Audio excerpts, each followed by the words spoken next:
Welcome, ladies and gentlemen, and boys and girls of all ages. I am Mr. Mike, and I am still here, 100 episodes in with the GamezAttack Podcast here at OldFreakyGamer.com. And this episode is called 100. Yeah, everybody. Woo! Oh, yeah. Episode 100, folks. 100 episodes of the GamezAttack Podcast. And Old Freaky Gamer, people. Oh, yeah. Oh, yeah. Oh, yeah. Oh, yeah. Here we go. How's it going, everybody? Oh, boy, I hope it's going good with you, because it's going good with me. Oh, it's been a start of a good weekend this weekend. Oh, man, I'm hoping you're having a end of a good weekend because you're listening and watching this on Monday. But here, for me, Mr. Mike, I am here on a Saturday night podcasting alone in my house because somebody had gone on a trip for a couple weeks, so I won't be seeing her around here for a couple weeks, so that's good. So I'm all by myself to do the darndest, funnest things out there. And to celebrate 100 episodes of the GamezAttack Podcast. Even though technically there has been way more than 100 episodes of the GamezAttack Podcast. But because I had rebooted everything from the ground up with OldFreakyGamer.com and all that, basically I just, like I said, rebooted everything, and the GamezAttack Podcast rebooted with everything else when I changed it all to Old Freaky Gamer from the Juju Cast network that I used to do back in the day. And I don't know if you can still find anything. Let's see if I can find anything on my old thing. I should have looked it up. Juju Cast network. That's what I used to call it. Oh, I still got my old podcast out there, I guess. Juju Cast, Audio Cast. Yeah, that's back in the day. And I used to do other things. I used to do, like I said, the Juju Cast Audio Cast. I used to do a podcast about working out called the Pumpcast. I only did, was it a handful of those episodes? Because I was supposed to do it for a friend. And we were supposed to talk about working out and how to work out and stuff. And that never worked out. That never lasted. So yeah, that never lasted, but I guess all my old shit is still up somewhere on other places. I know it's on archive.org because I know I put all my stuff on archive.org before I started doing my podcast legitly with Podbean and stuff like that and started paying to do podcasts, which why would anybody want to pay to do podcasts? I don't know. I'm just crazy like that. I spend money to make no money. That's what this whole thing is at OldFreakyGamer.com. That is my business strategy, to spend all the money and not make a cent. Not make a cent. Unless if you consider me selling some stuff on eBay, then I am making some money. And my other job that isn't involved with any of this podcasting and video stuff. Because like I always say to people, folks, it doesn't matter how many of you listen or watch, but I do appreciate if you do listen and watch my content. It doesn't matter, though, because I don't earn any money from any of this. Why do I do this? Why do I spend money on doing this stuff? I don't know, because I'm freaking crazy. No, because I love doing it, and I love making content. I don't care if people love it or hate my content. I don't care if you're watching or listening, and I hope you like it. I hope you listen to stuff and watch my stuff and like it, and you pass it along to your friends, family, whoever might like and listen, and then they pass it on, and people start subscribing more to my YouTube channel because I still only got 70 people on there. I'd like to hit past at least 100, that'd be great, especially with 100 podcasts in the bank. I would love it if people would do that on YouTube. I noticed something though. A lot more people listen to this podcast via audio than watch it on YouTube for some reason. They'll watch all my other videos, but they don't like watching my podcast on YouTube. But I still put it on there because it's easy to do, and I just pop it on there, and it's something. It's something. Maybe they just don't like looking at my face all the time, which I understand.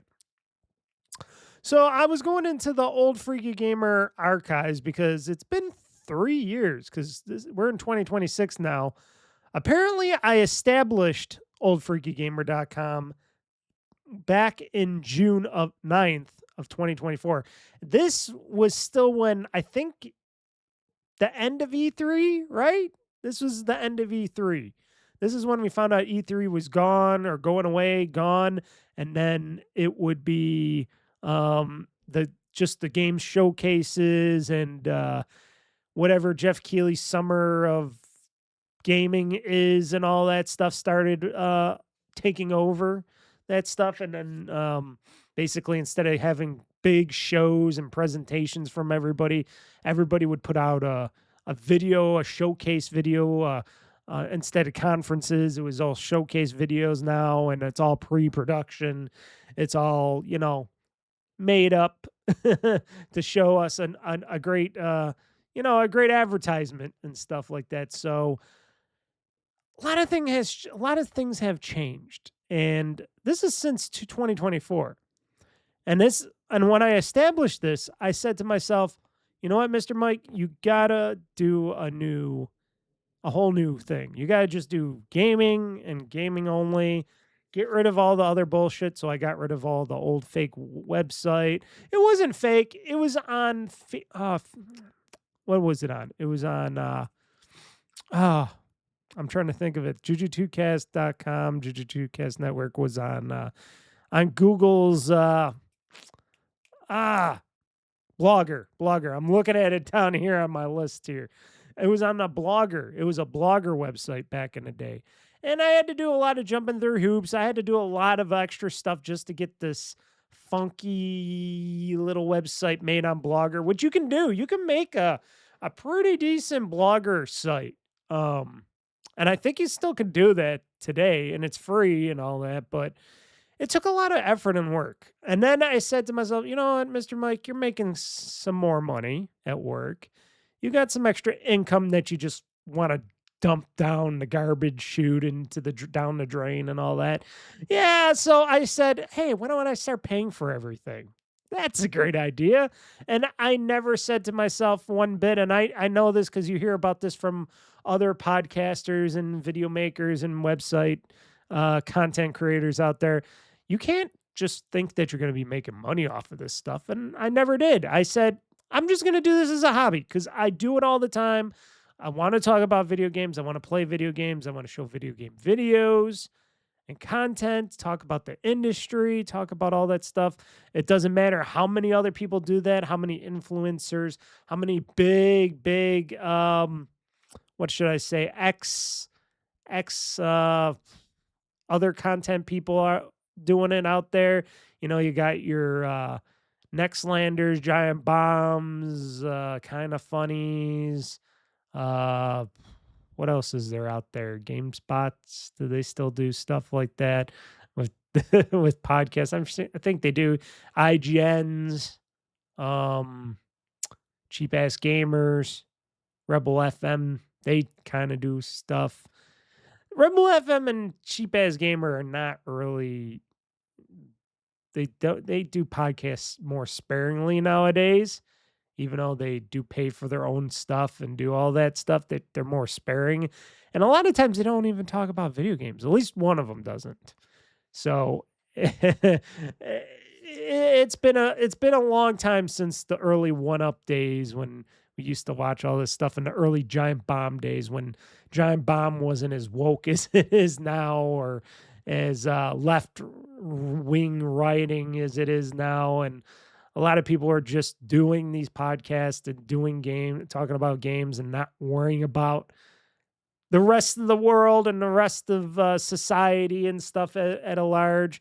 They won't talk a shit about everybody else and what they think, and they think everybody else is, I can have my issues with a lot of that stuff, and a lot of the stuff that I used to watch and listen to from a lot of these people, I also forgot the Jeff Gerstmann as well. I should remember him because he was former Giant Bomb, and then he does his own Jeff Gerstmann thing now.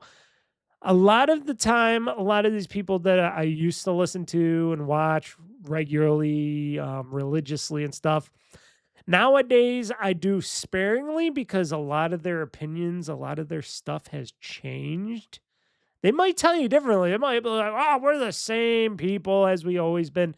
I don't know. They get more political. They get more this and that. Me, I haven't changed. I'm still your same dumbass son of a bitch, loudmouth, um, open to shit. I'll say whatever shit comes to my little feasible mind here, and I never changed. I never changed. The only thing I change is all my equipment and how I make things look and sound and all that. That's the only thing I changed. I'm still the same son of a bitch from far back in the early days of podcasting, since I started doing it back in high school. I think it was like the end of high school I started podcasting, because it wasn't during high school, because during high school I didn't have any money. But it was when I started getting my first job right outside high school. And then I started spending money on technology, and I actually got decent internet and stuff. That's when I started doing some videos on YouTube. That's when I started doing audio, and then shitty podcasting and shitty mics, shitty video, all that stuff. It was all shitty. It took forever.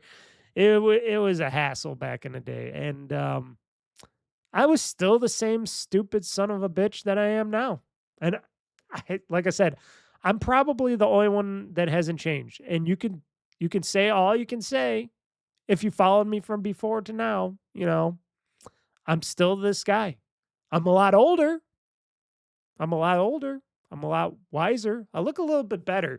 I don't know. I'm looking at my old picture of myself from a long time ago. I'm like, I look a little shitty in this picture, but now I don't know. I feel like I look a lot better. I don't know why. And I like to shave my head, even though I still grow the hair out once in a while. But still the same guy. My political views haven't changed. My attitude hasn't changed. And I'm straight to the point. I'm here to talk about video games and industry, not politics, unless if they do get in, because they do get into video games. So sometimes I have to talk about them if it's video game based. But I don't talk about wars. I don't talk about presidents and people I like and I don't like. I occasionally let something slip, like, this president's dumbass, or this guy's okay. Who gives a shit about the war? Let ice stay. Stop jumping on ice. I know a lot of people are into the ice thing now, and people just don't want to understand or actually get knowledge nowadays. And everybody's got these opinions now that is just crazy. And me, I'm just sticking with what I always stuck with. And like I said, you can like me, you can hate me, but I'm always going to be the same. I do not change my opinion on things, but I can change my opinion on video games. Like, I can hate a video game for so long, and then, if I play it and then I, get to know it better, and then it's like, oh, if it's not as bad as I thought, or, stuff like that, that's different. Because, can't always judge a book, same with games, by its cover. Got to play through them. Sometimes you might like them in the beginning and then hate them at the end. You never know. Same thing with what I'm talking about. But I always cop to it as well. I always own up to it. I have never changed. Like I said, I'm a loudmouth son of a bitch that likes to talk about video games.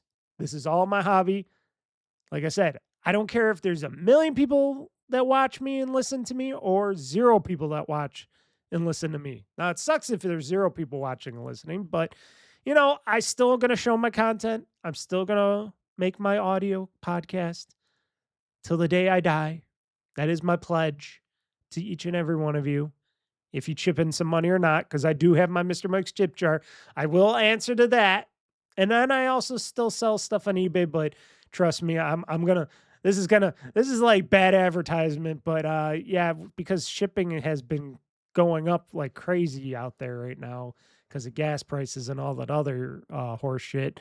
Yes, my stuff isn't as cheap as as other people out there, especially for shipping, because I'm not using a certain shipping service anymore, and I'm just going through the regular shipping service like USPS mostly. But I used to use like a third party online site to get me cheaper shipping, but then that all changed, and things cost. You gotta look at costs. And like I said, the stuff I sell on eBay is just for my private personal collection. It's not like I'm trying to run a big operation store or anything. I'm just selling stuff that I believe people would like to buy, and then I'm trying to get rid of and stuff. And eventually I might have more stuff. Who knows? I don't know. But like I said, it's not that people have to buy anything. It's not that people have to chip any money into my Mr. Mike's tip jar. But hey, if you choose to, thank you. I appreciate it. And it all goes back into this and everything else that I do. But otherwise, I pay for all this out of my own pocket. I pay to post and put up the podcast, the audio podcast, for every day of the year. I pay a service, like I said, Podbean. I pay them to host my podcast and stuff. And I pay Squarespace for my website that I made. I made the website. I put all my videos and podcasts and stuff on there, and whatever else I might do, articles, whatever, that I pay for. I pay for all of that. I pay for this. Those are the two things that I pay for. Otherwise, YouTube's still free. Luckily, for now. You never know. In the future, if they start paying for people to post videos and stuff, I don't know. I think we'll all be in a little trouble. I don't know. But otherwise, I still do it. And I still stream. I stream every day, mostly every Friday at 8 p.m. Eastern time. And like I said, that hasn't changed for a very long time. And I'm very happy about doing it. Like I said, I'm very happy about this. This is the 100th episode. Technically not. 100 episodes in, I plan on doing 100 more and 100 more of that and beyond and beyond and beyond. And boy, I thank everybody, each and every one of you who stood by, listened, and like I said, spread the word. Spread Old Freaky Gamer across the world. You don't have to be old to like this stuff. It's not that Old Freaky Gamer means for the old people. No, it doesn't mean that. It just means I'm getting older and I'm freaky and I'm a gamer and I'm going to continue to do this until I'm super old, gray hair, big white beard that I look like Mr. Miyagi or what's his name? One of those Chinese martial arts masters that have the very long gray beards. I will get one of those one day. I will get one of those. I promise you that. I can grow a big ass goatee, and it could be a big ass white goatee. I can do that. Get the white flowing hair. Yeah, that'd be cool. And I will still continue the podcast till the day I fucking die. Or if the internet goes away and everything else goes away, then that's another way that I can stop doing this stuff, So with all of that said, like I said, that's just me in a nutshell. And like I said, I got tons of videos on YouTube. I got archived videos from the earlier days, which are looking really shabby and the audio's not good and the videos is not good. But that's the technology I had back at that time. And I can't hear myself on one side. Is that just me or is it just okay? That's just me. That's just my ears. See, like I said, Old Freaky Gamer, folks. I even got the crappy hearing going on in my ears. But yeah, like I said, things have changed. like I said, video resolution, all that stuff. A lot of stuff that might be for the better and might not be for the better. It's up to you guys. And if you're a person out there, man, woman, or child, well, I wouldn't really recommend my content for children too much because I do a little bit of swears and shit a lot of times. So, yeah, maybe keep the younger children away from my content, even the Minecraft videos. But still, I am the same. I can't speak for others, but I'm going to tell you this. I am the same. I will always be the same. I will be the same till the day I die. Even though I'll be old and gray, long hair, old as shit, I'm still going to be doing this. And I'm going to have fun. And I hope more of you join me. I hope more of you subscribe to my YouTube channel because, like I said, I want to get to past 100. That'd be great. And I hope you enjoy my content. And if anybody ever wants to chip in and ask questions or whatever anytime, feel free. You can comment on my YouTube videos. You can send me an email at oldfreakygamer@gmail.com. And you can go and extra praise me by tipping in a few dollars in Mr. Mike's tip jar or buy something on my eBay account. Whatever. It doesn't matter, even if you don't. Because I know times are tough. Money is tough. All that stuff is tough out there. But hey, I keep on doing this, and I will. So like I said, I started Old Freaky Gamer and OldFreakyGamer.com on June 9th, 2024, around there at least. That's when it started, when I first did the website. That's when I put up the website and launched it, whatever you want to say, started that. We're in 2026, so 3 years. So 2024, 2025, 2025 to 2026. It's been 3 years already since I've been doing this, or soon to be 3 years, because it's not June yet. So let's just say like 2-ish years, And funny thing is, when you go to Bing, I don't know if this also happens on Google's site, but on Bing, it found my shit right away. Like I said, oh, when did Old Freaky Gamer start? And it knew like right away before I even knew. It's like June 9th, 2024. Old Freaky Gamer was created on June 9th, 2024. This marks the beginning of the platform dedicated to gaming content, including videos, podcasts, and more. And that was spot on.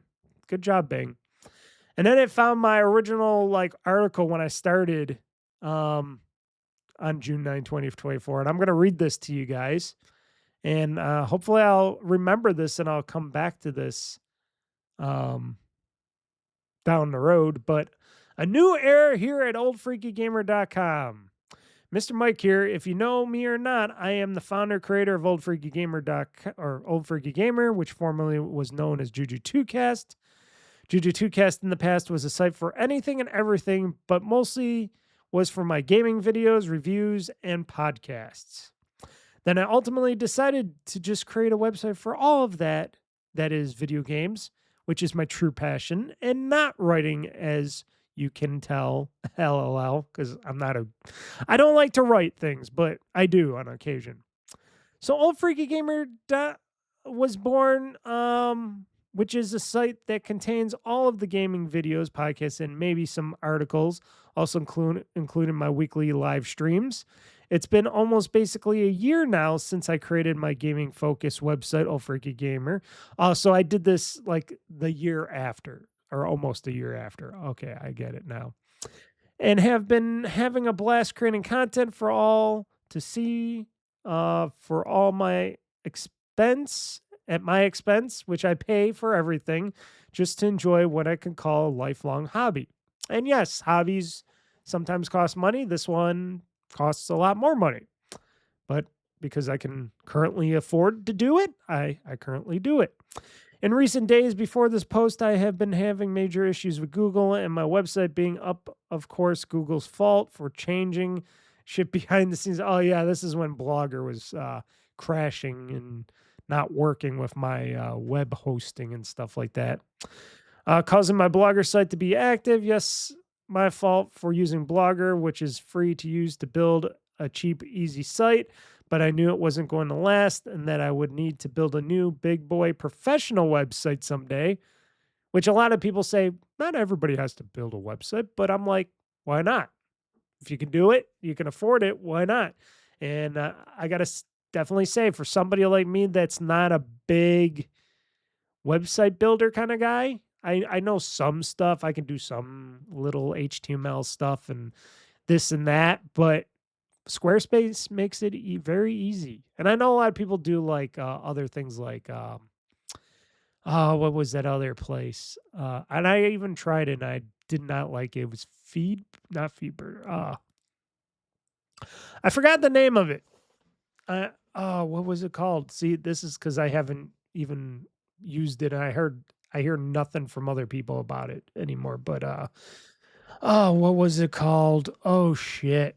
But anyways, it was not the other place that I was looking at to create a website was not working the way I wanted it to, and it just didn't look or feel right, and it was hard for me to get stuff working in it, and it was not working. And then I went and tried out Squarespace and created this website to just test out, and it came out the way I wanted it to, and everything was done the way I wanted it to, and it loads a lot faster and stuff like that, which Squarespace sites usually load pretty damn fast. That's what they're known for, and their uptime for their websites are pretty good as well. So basically, I decided to just go with Squarespace. Sure, it's a little bit more costly, but it is worth it. Still worth it at the end of the day.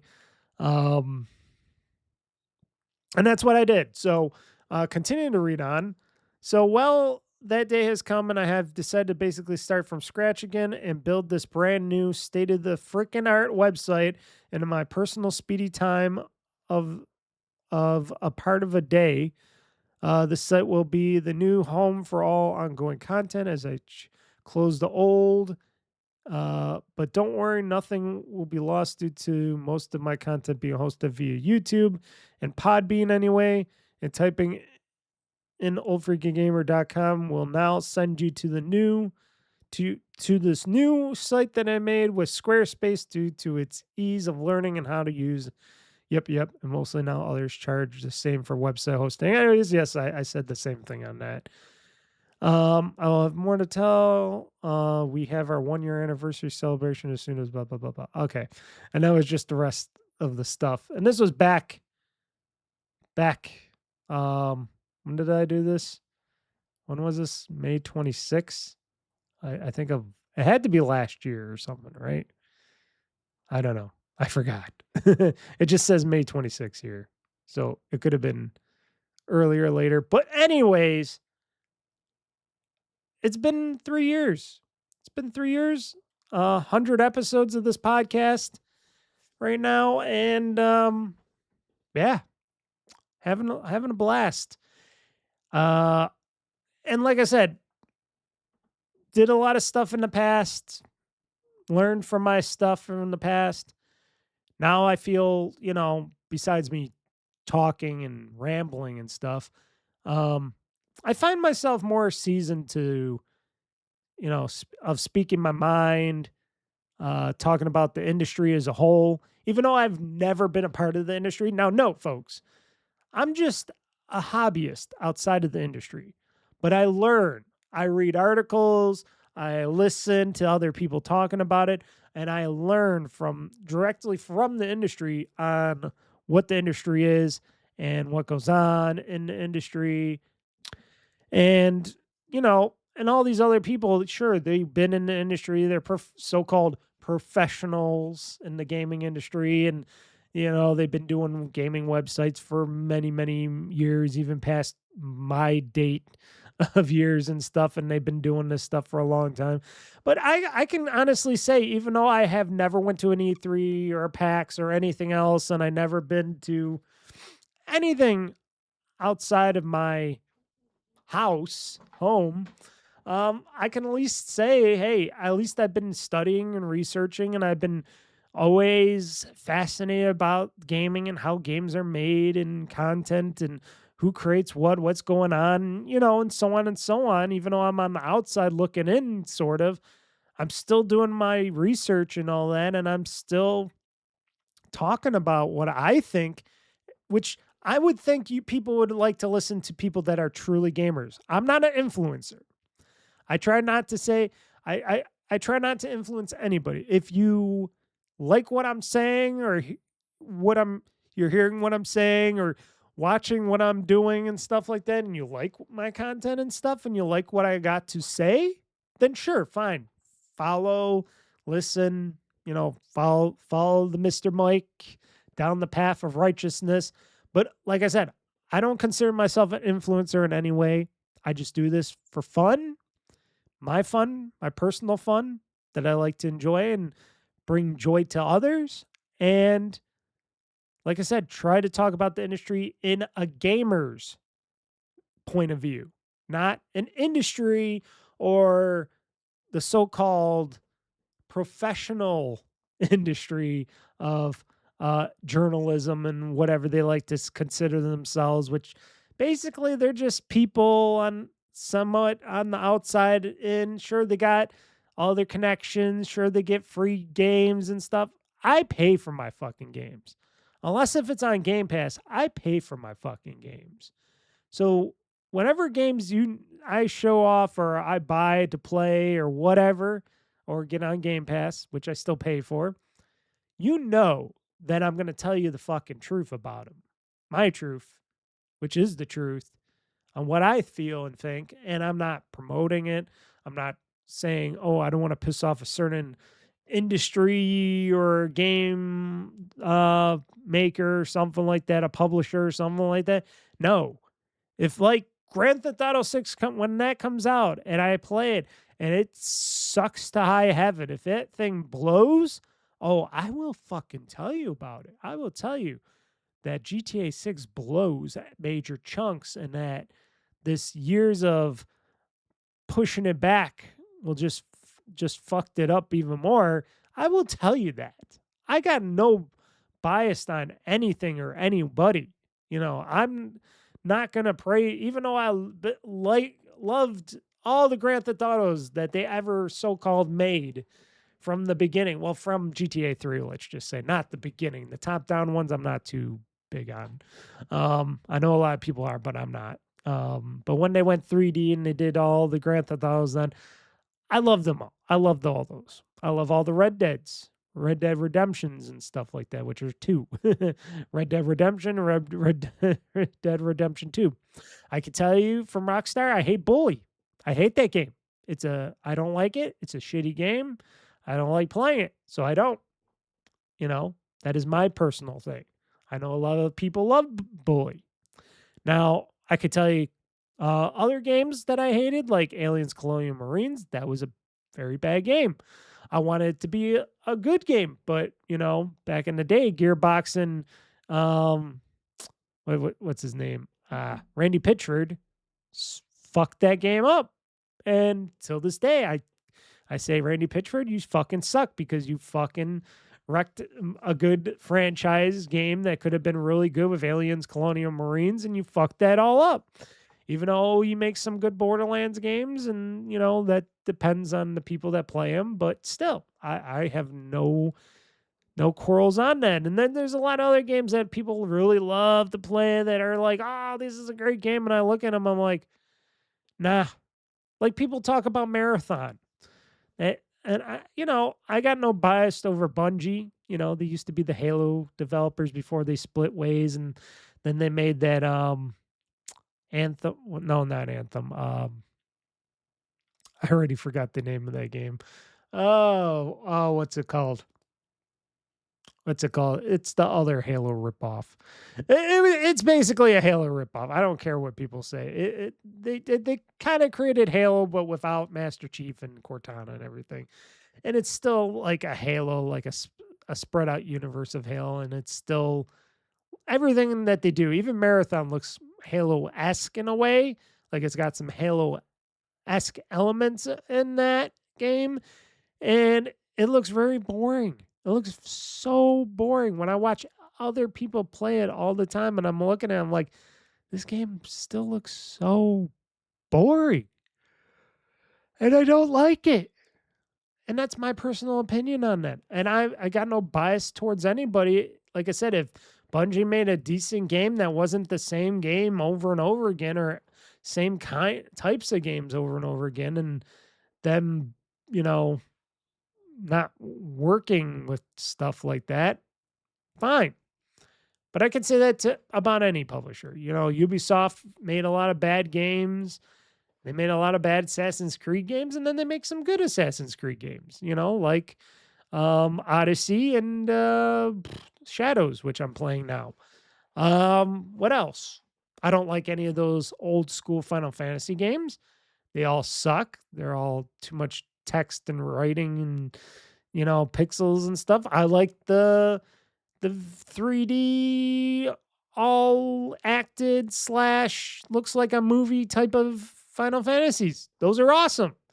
You know, I only beat 2 of them. I beat Final Fantasy 13, which was hard as shit, but I played and beat it after so many years of it being out. And then I played Final Fantasy 7 Remake, and boy, that turned out to be a fantastic game. And I can't wait till Rebirth comes this June, I think, still. And I'm going to play a shit ton of that.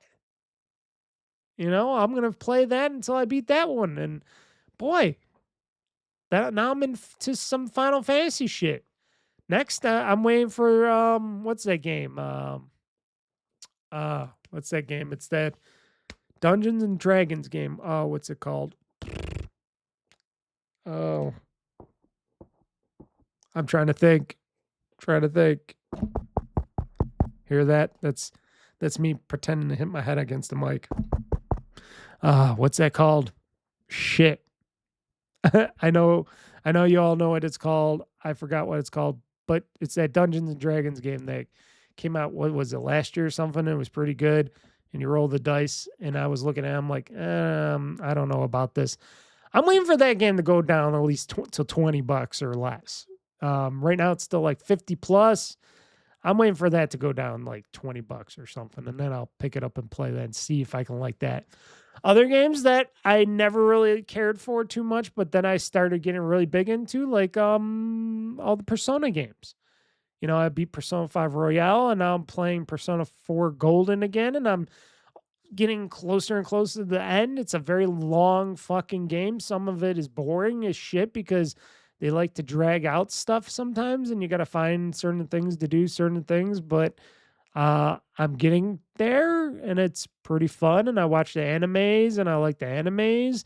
I hate most puzzle games out there, but, you know, some puzzle games are okay.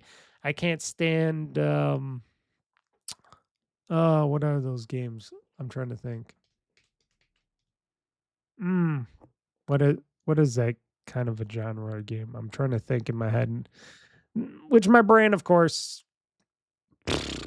horrible, but we'll just leave it at that. And then there's games like FMV games, which I find very interesting, and I like playing them a lot as well. And you know, that's me in a nutshell.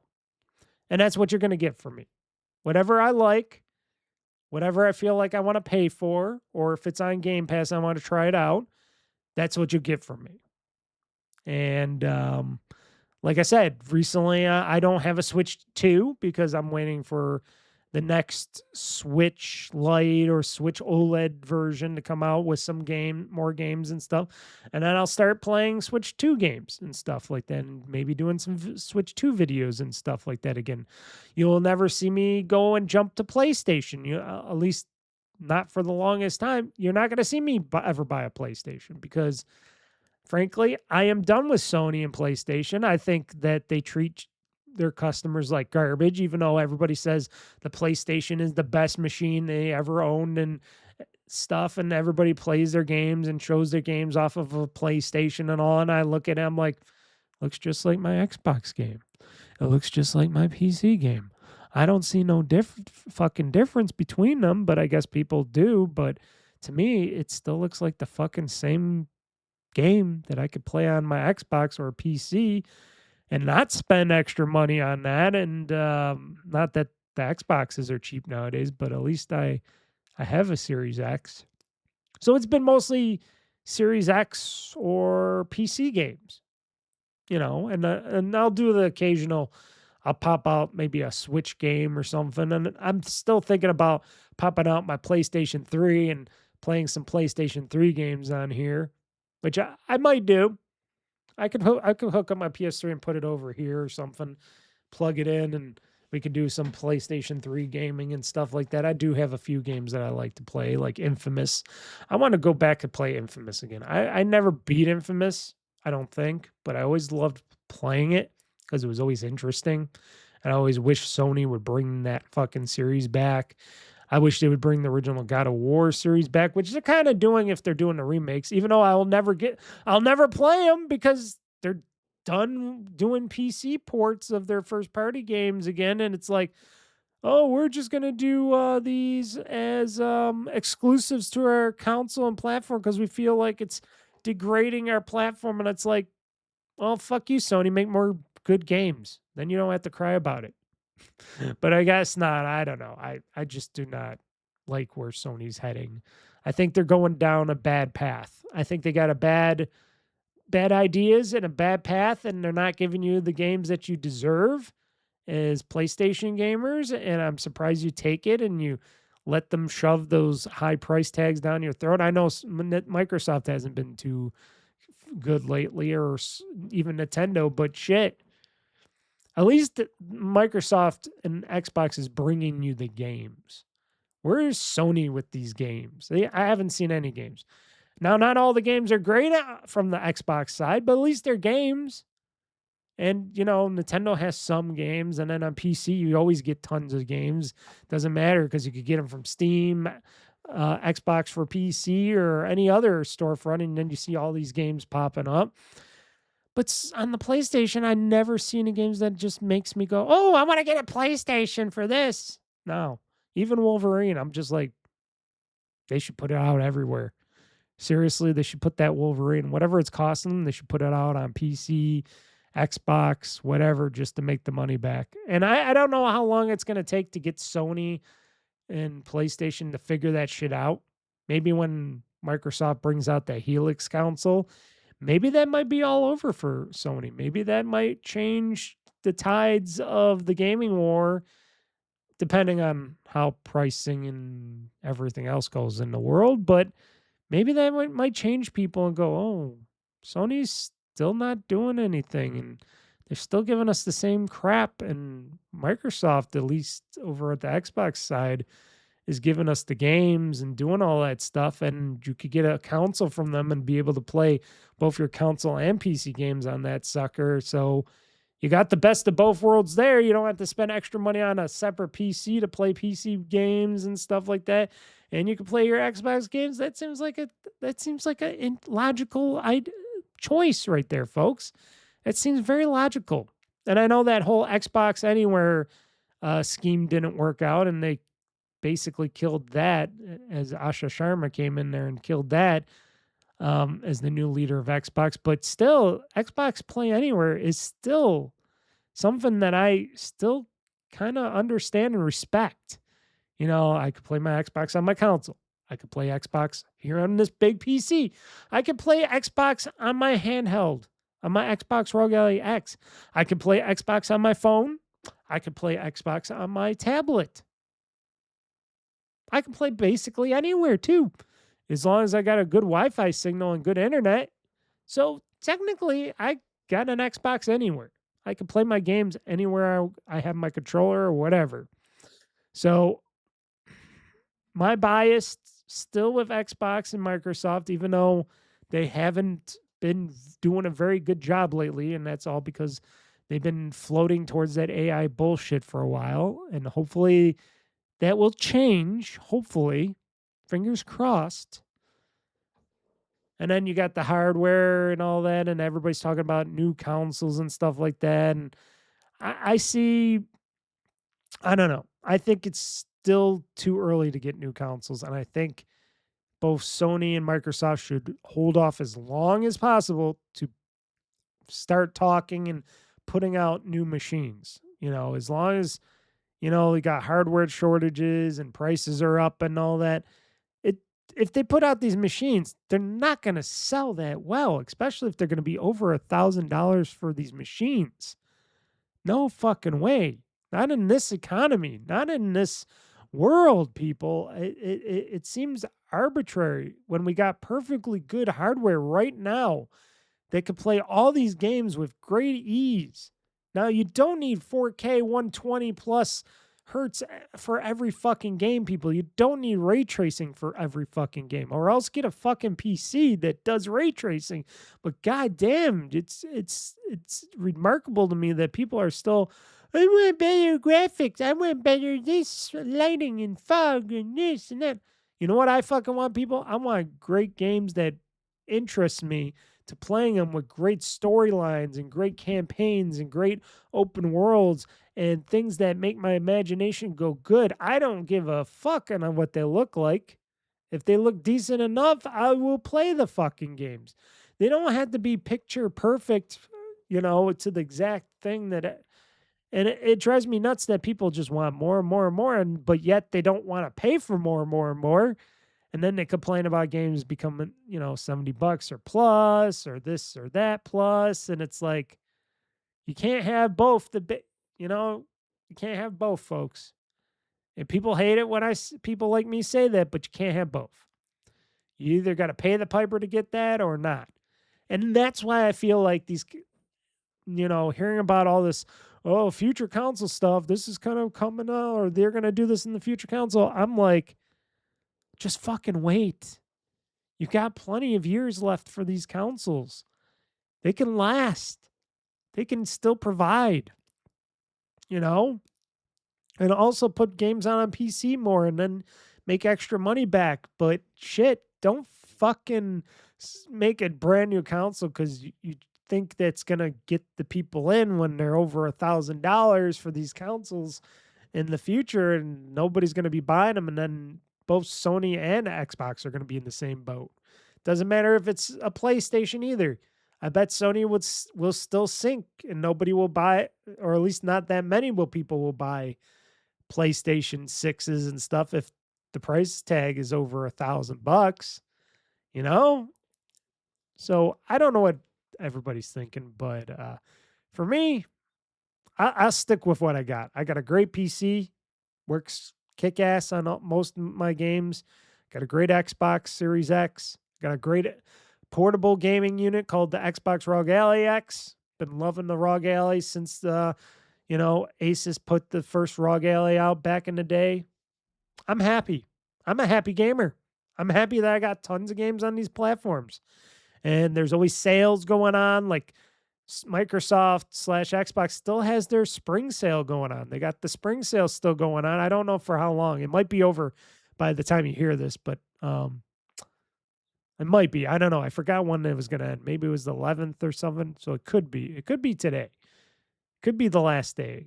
As you're hearing this, it could be over. But don't worry. There's always going to be more sales via,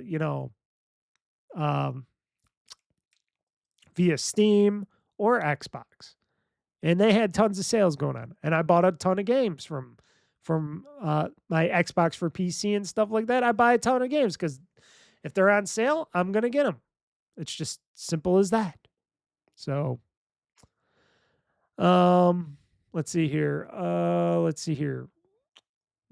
already kind of talked about what the future of the GamezAttack podcast and OldFreakyGamer is. It's just me still talking about games from the past, present, and future, and what I think games are going to be changing to. I hope I can continue to do what I do. I hope I continue to make the money that I do to be able to do what I do. And like I said, I find doing what I do and the hobbies that I do is just remarkable. Now, I wish I could do it 24/7 like all these other people do where they make money from doing their stuff, but I don't. I have a real job. I do real work. And I know they'll say differently. They'll be like, well, we do all this game coverage and we do this. And we got real jobs. Yeah, we yeah, we got real jobs. We're out there playing video games, and they'll be like, "No, we do articles, we do this and that," and I'm like, "Yeah, you do that stuff, but it's still doing playing games, and you got to play games to do that stuff, good or not." I still play games, good or not, and still do stuff like that. So when they try to um justify that they're doing real work and real jobs, they should get a real job. I mean, outside of video games and stuff, and try to do a real job.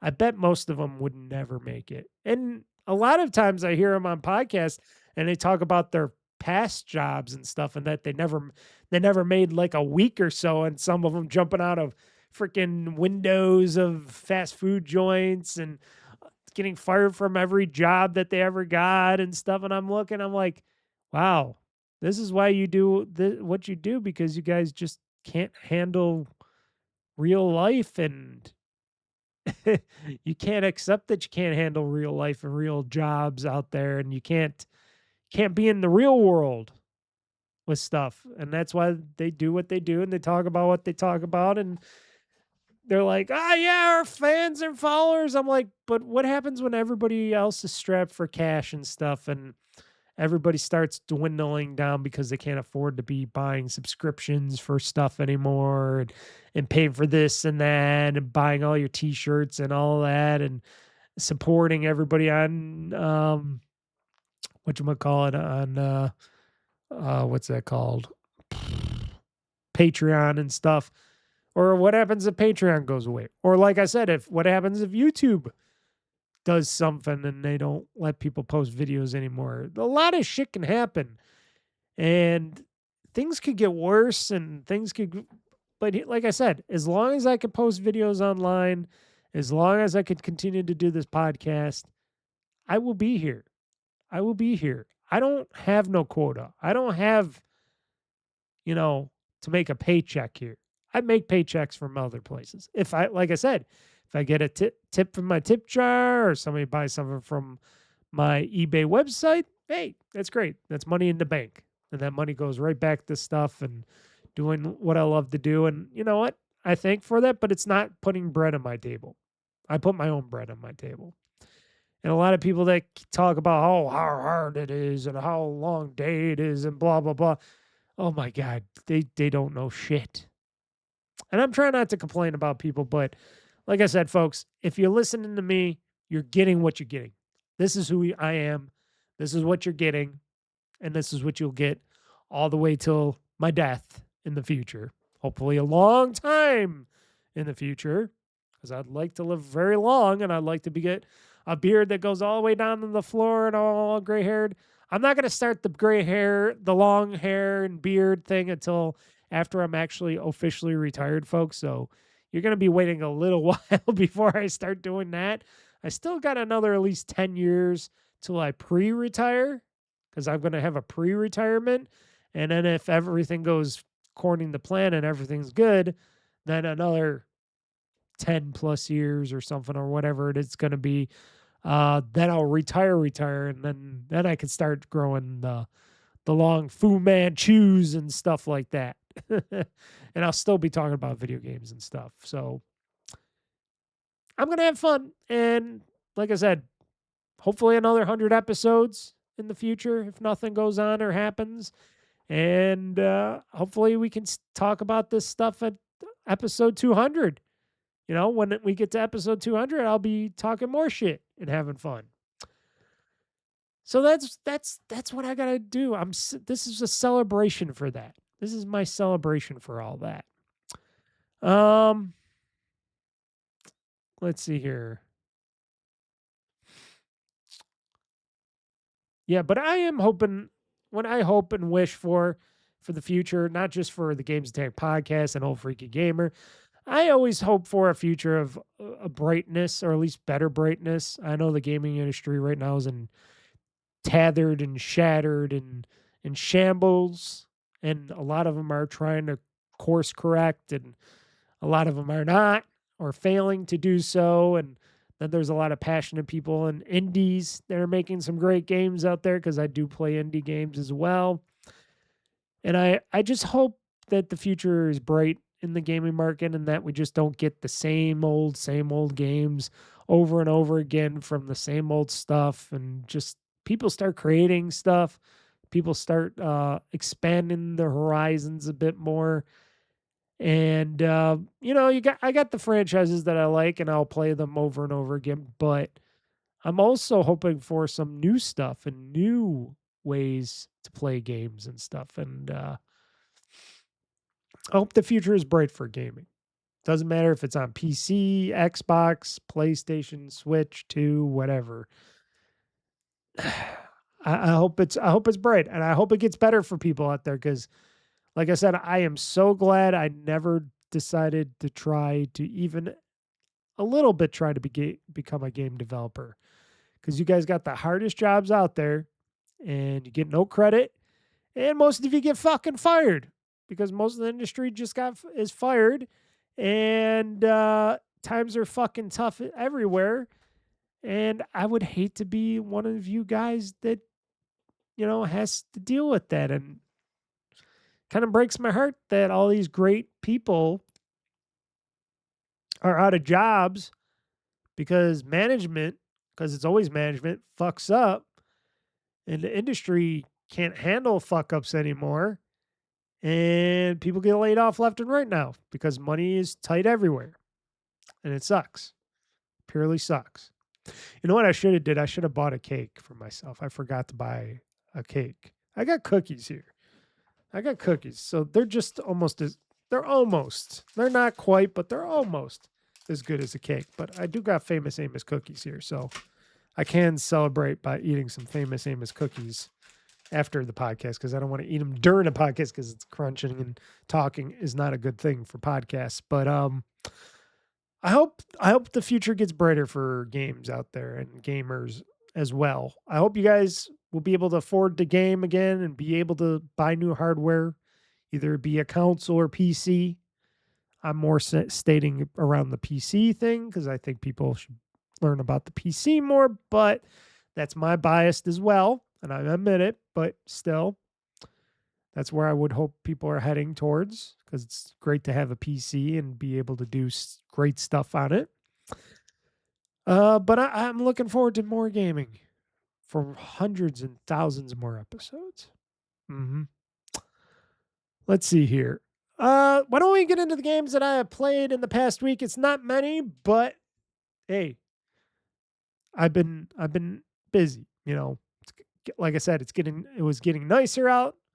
And when it gets nicer, got more work at work to do outside and everywhere.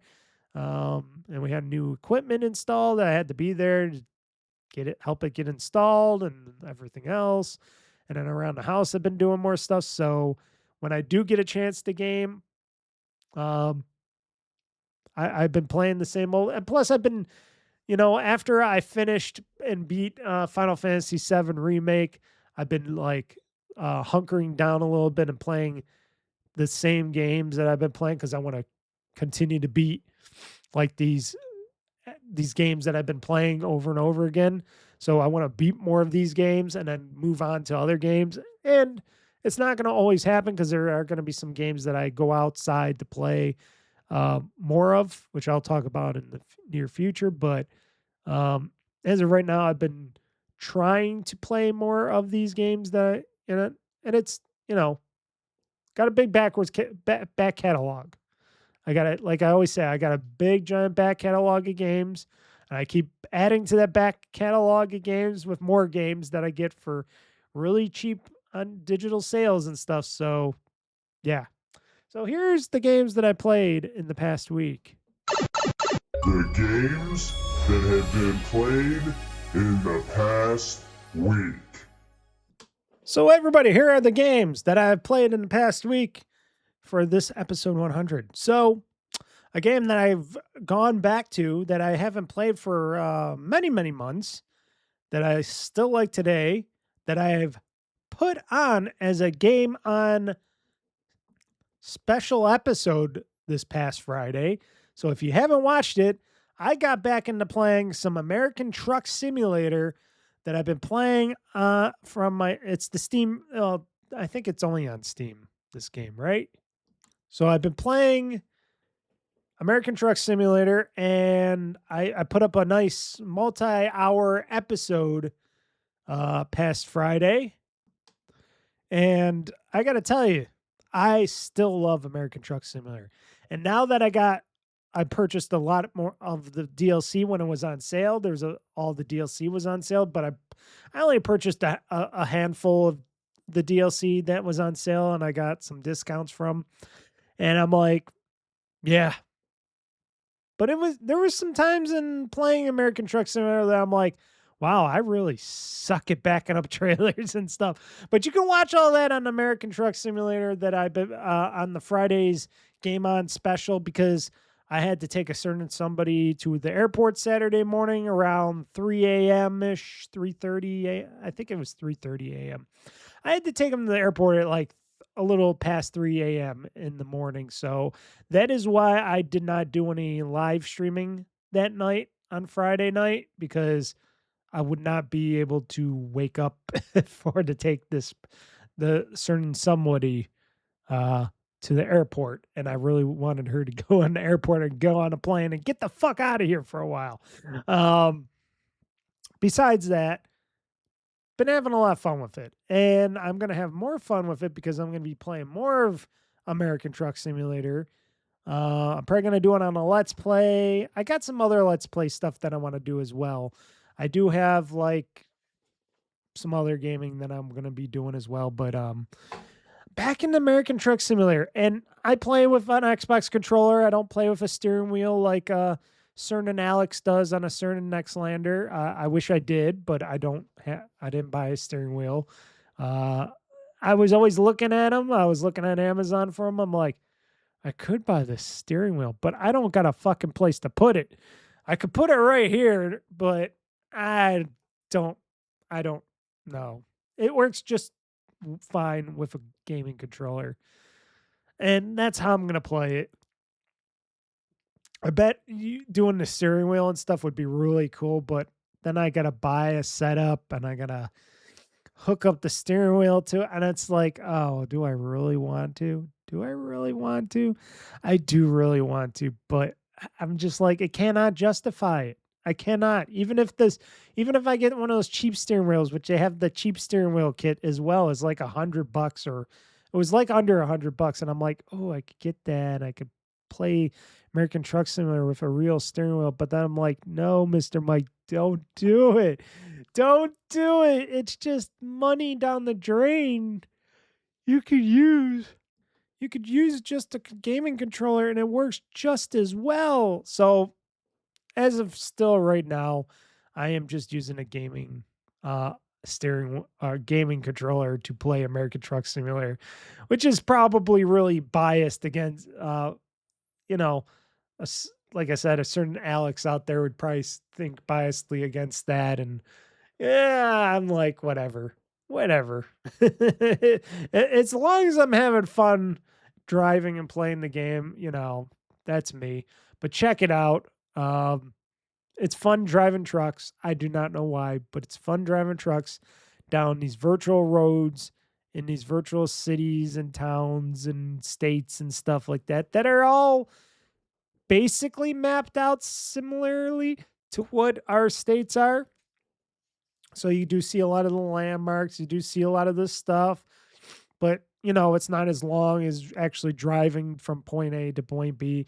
But they do a very good job with American Truck Simulator and making these pathways and making these states and stuff and DLC and all that to drive places, to haul loads of stuff and all that. They do a very good job at doing that, and I got to thank them, and I thank them over at American Truck Simulator by paying them money from my wallet to buy their DLC and continue to invest in American Truck Simulator, which eventually I'll buy more DLC when it goes on sale again or something, and I'll buy more states, and eventually I'll have all the states like what Alex does, and eventually they're going to add more states DLC and stuff, and I'll buy more of that and play more American Truck Simulator and drive around, and eventually I'll be able to drive in my own hometown over here in Buffalo, New York, and haul in some trucks or stuff, and I'll go past my house or whatever. And yeah, that'd be cool. That'd be cool. It's a great game. American Truck Simulator, really fun game. Really fun, soothing truck simulator game, simulating game.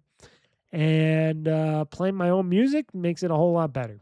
hmm the next game on my list, if you didn't know already, and it's going to be the game that I play on this upcoming Friday's live stream of Game On. So it's going to be Game On Live, 8 p.m. Eastern Time on YouTube TV and Twitch.tv and OldFreakyGamer.com. That's going to be Assassin's Creed Shadows as I come back as Naomi and maybe some Yusuf as well. And I am gonna play more of that, like I've been doing remotely from my console to my Xbox Series X handheld, and having a ball, jumping around, still collecting territory. But when I play on Friday, I'm gonna actually do some more story and more campaign and stuff like that. That is gonna be the goal for that day. As of right now, because I'm playing on a handheld and I'm not doing it live or anything, I'm just expanding territory, expanding where I can find the bad guys and stuff who I gotta assassinate and all that. And it's just really fun. It's even fun even if I'm not doing the main campaign. It's just completely cool, weird, fun. There are some points that get me a little riled up and pissed off, but it is a really good game. It is it's just like how Odyssey, it's probably even, I don't know if it's better than Odyssey. I think it's very close to being almost better than Odyssey, but Assassin's Creed Shadows, they made it with love and care, and I am very thankful for it. It is in feudal Japan. I love Japan. I love the Japanese and stuff like that. And this game does a very good job from a company that is French, that is Ubisoft. And I gotta say, even if they say this game hasn't made money, gangbuster money and stuff, I bought a little bit of their DLC. I paid them some more money, and I'm getting more of my value out of this game each and every day I play it. I think I got way past its value. I think I'm playing and I'm earning way more past its value. You got to say one thing about Ubisoft games, you get a lot of value out of their games. They give you a lot of game for what you pay for it. And I didn't pay full $70 for this game. I think I paid like, I don't know, 40 or 50 when it was on sale, and I bought Assassin's Creed Shadows, and the best purchase I ever made. And it's very fun, and you could stream it, and it's very fun, and it's a fun game. The next game on the list that I am trying to continue to play and eventually beat, I talked about it a little bit before, but that's Persona 4 Golden. It's a game I started playing on the PS Vita back in the day, and then eventually I gave up playing that game, and years later, after I played Persona 5 Royale and beat that, I went back to Persona 4 Golden on the PC because I bought it for the PC. And well, for Xbox for PC, I should say. And now I'm playing that game again and almost going to, I will beat it this time. Persona 4 Golden. I've been playing on my ROG Ally X or Xbox ROG Ally X, having fun playing in my handheld. I might do a Let's Play of it on the PC here. I haven't decided when. I might even do it today or tomorrow or something. I might make a Let's Play of me just playing it because it's been a while since we played it. I know they're having a Persona 4 Reload or whatever it's going to be called coming, but I think that was really not necessary. I know they're going to do a lot of the voices and video cutscenes are going to be more of that, but I'm pretty sure that Persona 4 Golden is going to be perfect in more ways than one. And I heard they took out and they changed a lot of the stuff in Persona 4 Remake or Reload or whatever it's going to be called. And I heard they took a bunch of shit of good stuff out of that, out of this game, out of that game. And I'm like, you're even tampering with how the game was presented. I don't know about that, but this is the original real deal. And this is the way I want to play it. And then I might get into Persona 3 Reload. when I'm done with this Persona 4 Golden, because then I want to see what Persona 3 Reload is like and play that some more and stuff like that and maybe beat that. I don't know. I like the Persona games. And until they announce the next Persona game, which I think might be end of this year or start of next year sometime, I think, I hope. That's when we're going to hear about the next Persona game, Persona 6 or whatever it's going to be called. That's what rumor has it. I think they're working full hog on that next Persona game, that they're going full steam ahead on it. So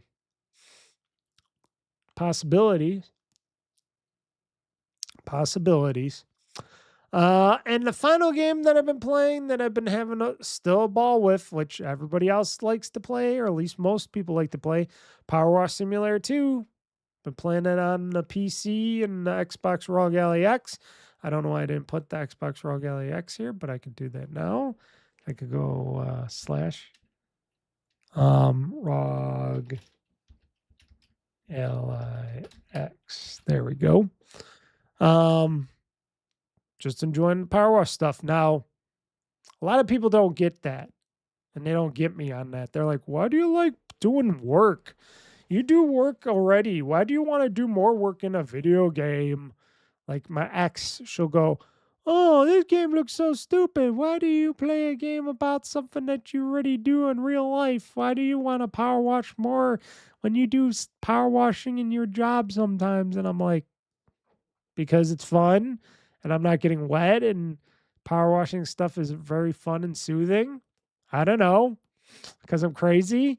I don't know. So I kind of tell her and tell other people, and some people understand, some people don't. But something about Power Wash Simulator and Simulator 2 is just freaking high end craziness and aliens and stuff like that, and weird stuff that goes on in that game, and I just love it. And I'm sure they're going to be starting to make a Power Wash Simulator 3. And of course, people like me will buy that and play that as well. Or actually, I'll probably just get on Game Pass, because this was on Game Pass already. And, you know, I just love these simulator games. I love a lot of these simulator games. And people are make some really good ones. And one of those good ones is Power Wash Simulator 2. Definitely a very good one. And that was what I have played in the past week, folks. That was what I played. I didn't play anything else. Not much of anything else. I hate to say that, but that's the truth.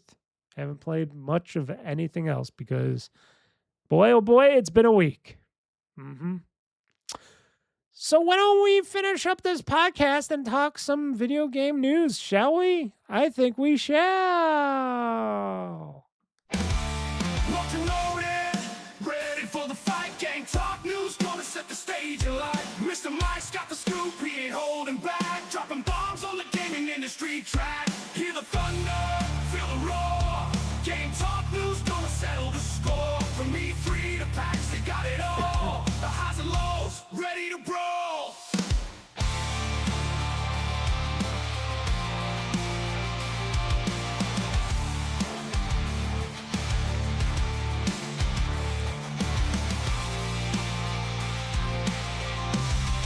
As I almost drowned myself in my drinking my water. I almost drowned myself. Oh, man, that would be interesting. Mr. Mike of OldFreakyGamer.com has drowned himself drinking bottled water while doing a podcast.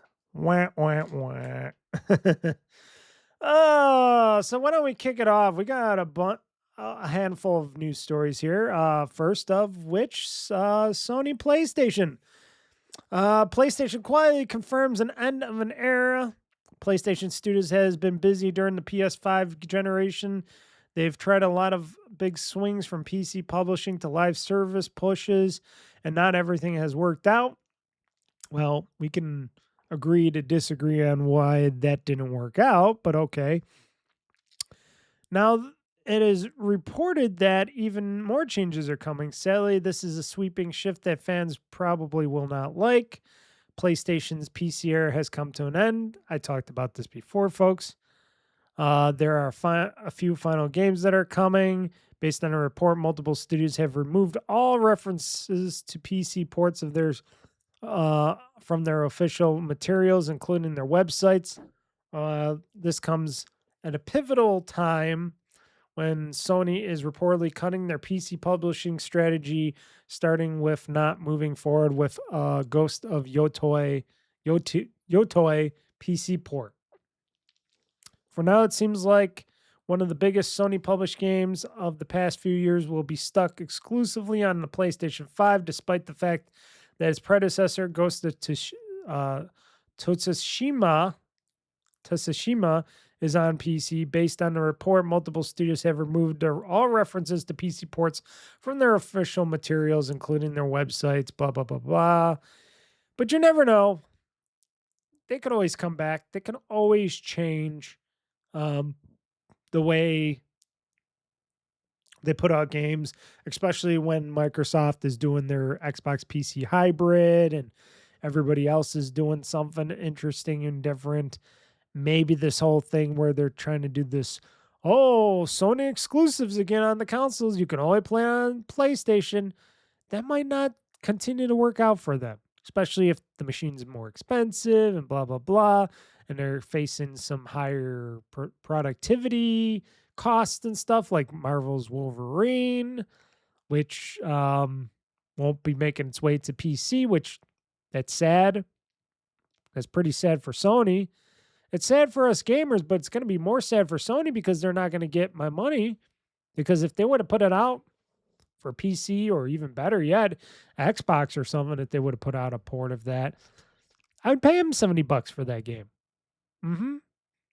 But because I can't get it on PC or on Xbox, I guess I can't get it because I'm not going to buy a PlayStation to play Wolverine. It's not worth it, folks. It is not worth it. Not to me.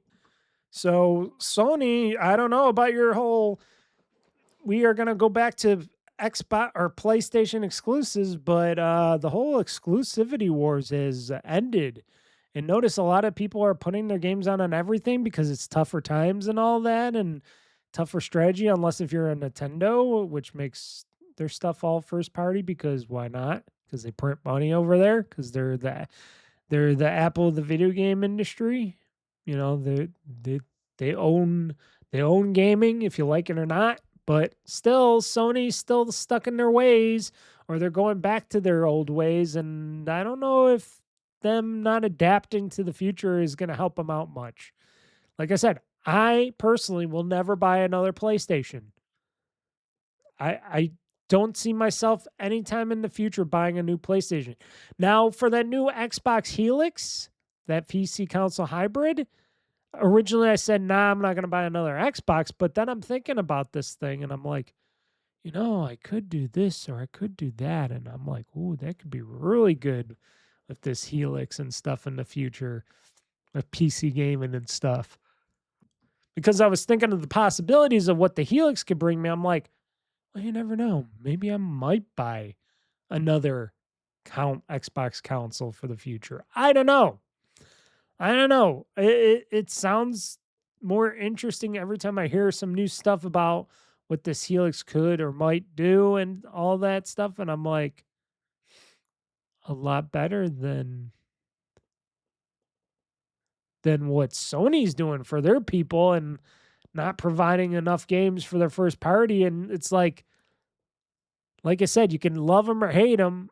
Xbox is still bringing the games. If you love the games or you don't love the games, they're still bringing tons of games. Sony, like I said, all I hear is about Wolverine. What else? I can't think of anything. I cannot honestly think of anything else besides like that Wolverine game right now. I know they got that Bungie game, but that's on multi-platform because it's an online shooter for Marathon. What else? I don't know. I can't think of anything really else. And it's sad because Sony used to bring the games. They used to be the biggest publisher of games and all that. They used to bring a lot of games to their platforms. And I was always like, ooh, what's the next PlayStation game? And what's from one of their studios and stuff? Where's my next PlayStation game? And it's like, now it's like, are there any PlayStation games? And I still can't understand why people want it. If it's just because of horsepower, that's the worst thing to choose if you just want horsepower. I always choose what platform has the best games in most games. And that's the Xbox and PC side right now. But that's my opinion, folks. That's my opinion. But you never know. Sony can pull it all out of a hat when this comes up. So next Sony State of Play is coming April 16th. So Sony's next State of Play broadcast will take place very soon, according to a new report. Prominent leaker Nate the Hate reported that the next State of Play event may take place on Thursday, April 16th. However, he said this is unconfirmed for now. He added that it appears to be a State of Play that is focused more on third-party games, but he isn't 100% certain on that.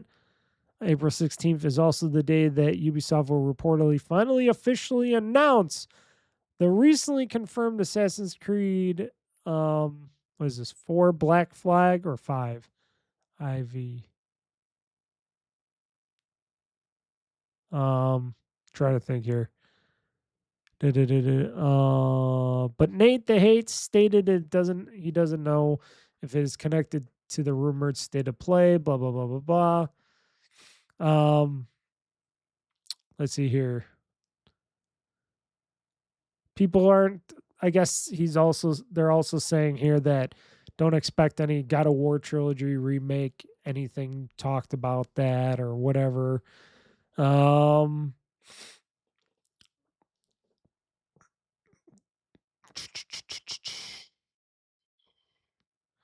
Yeah, I hope they show off some games. But if this is going to be mostly third-party games, it's going to be like, well, if this is third-party games, we're mostly going to see these games on other platforms. So, okay.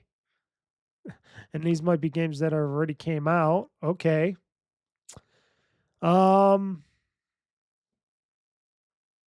but not much more than that in the Sony era of news. They don't have really much. I know a lot of people are still talking about, oh, what's the PS6 going to do? And what's it going to have? What's the PS Portable going to do? And what's it going to have? And I'm like, well, unless if they can get some games for these systems and get people to publish games for these next systems and want to go to PlayStation 6 and all that, I don't know.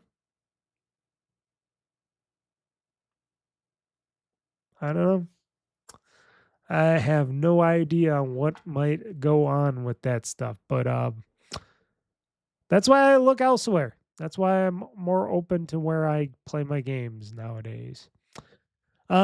Steam, Steam, Valve's Steam store. Well, apparently Steam unveils the new look of the storefront with new sections and higher resolution game art to make it even easier for you to find new games.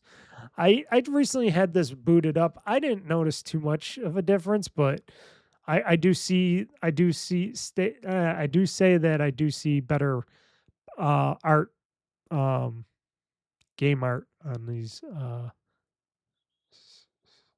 storefront and stuff like that. So hopefully it does make it easier for most people. Overall design refresh they're talking about.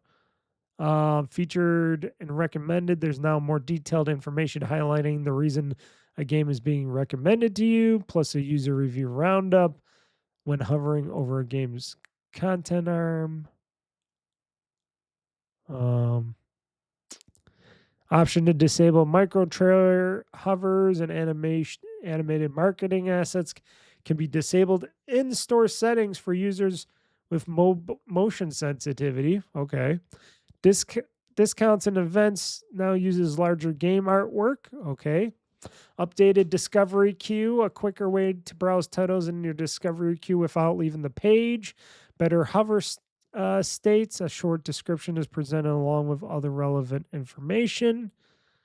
Infinite scroll, refresh design to bring this part of the store home in line visually and functionally with the rest of the sections. Okay. Your wish list. This section, as you might guess, features games on discount from your wish list. DLC for your games. This section will feature DLC from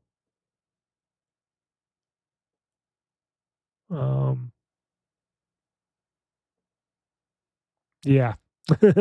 I'm just looking at anything else here that might be interesting. And some people are like, oh, it looks great. This store redesign looks very great on my widescreen OLED. And I'm like, yeah, it's a storefront.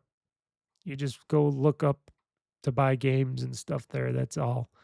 It'd be interesting to just turn the Valve Steam store all into like black and just green, like you're programming something in the Matrix or something, and that's it. And that's how you get your games and all that. That'd be pretty funny. So let's see here. It looks like Steam will soon use frame rate data gathered by its millions of users to estimate how well a game will actually run on your PC. So throughout the years, tools have come out from Steam and other people. When you load your game, you got to load it through their what do you call it? PC port or parts, whatever you want to consider them. So every time you're playing a new game and you buy it off of Steam and stuff and you play with your hardware, that game is still locked with the Steam store app and all that stuff. So when you're playing games, it tracks what you're playing, how long you play it, all that stuff. Same with your cloud saves and stuff for game saves and stuff. And it does a very good, decent job at knowing what you were running and if this hardware is actually able to work with their so-called gamer software and stuff like that.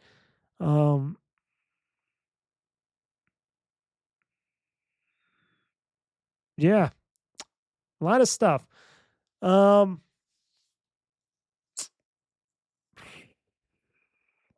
think it's going to be interesting because, my computer compared to my my Xbox ROG LAX, have different specs. So I want to see if games do better, run better on certain ones than others.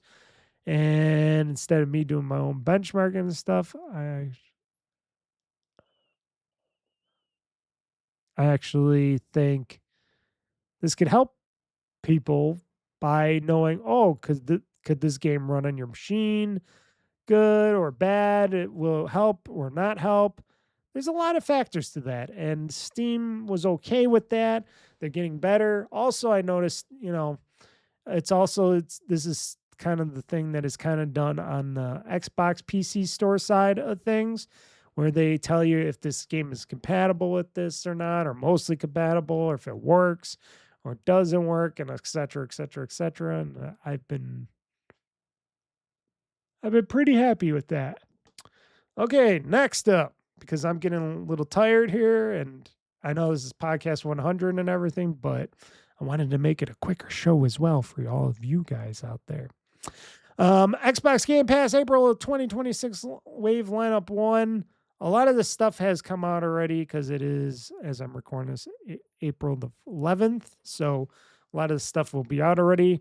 So DayZ for PC, April 8th, now on PC, joining Game Pass Ultimate, Game Pass Premium, Game Pass Essential, and PC Game Pass. Endless Legend 2, game preview for PC, April 8th, now with Game Pass Premium, joining Game Pass Ultimate and Game Pass.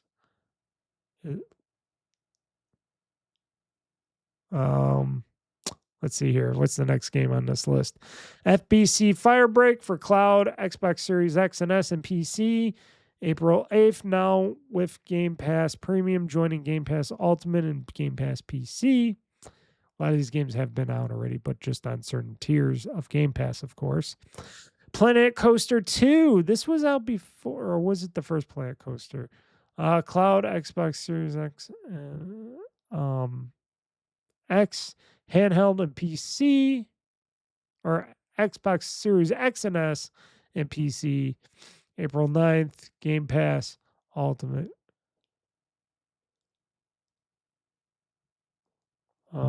Sorry about the delay, folks. I'm just looking this else up. Like I said, I never really played much of Planet Coaster. I tried a little bit of it. I should play more of it. I got the original Planet Coaster. I don't got Planet Coaster 2, but I'm sure they're fun. I used to play Sim Theme Park a lot back in the day. Tiny Bookshop for Cloud, Xbox Series X and S, handheld and PC, April 10th for Game Pass Ultimate, Game Pass Premium, and Game Pass for PC. Football Manager 26 for PC, April 13th, now with Game Pass Premium, joining Game Pass Ultimate and Game Pass PC. Football Manager 26 console for Cloud, console, and PC. Now, April 13th, now with Game Pass Premium, joining Game Pass Ultimate and Game Pass Pass. PC Game Pass, sorry. A lot of shit in that. Hades 2. A lot of people have been talking about Hades 2. I'm not big on the Hades, but, maybe I'll give it another run and play some Hades 2 and see if I still don't like it. But for Cloud, Series X and S, handheld and PC, coming this April 14th. So, what's today? Tomorrow's the 12th, 13th. So that's Tuesday, I'm thinking. That will be out for Game Pass Ultimate subscribers, Premium, and PC Game Pass. So I might check that out. Might check it out for a little bit. Replaced for Cloud, Xbox Series X and S, and PC, April 14th for Game Pass Ultimate, PC, and Game Pass.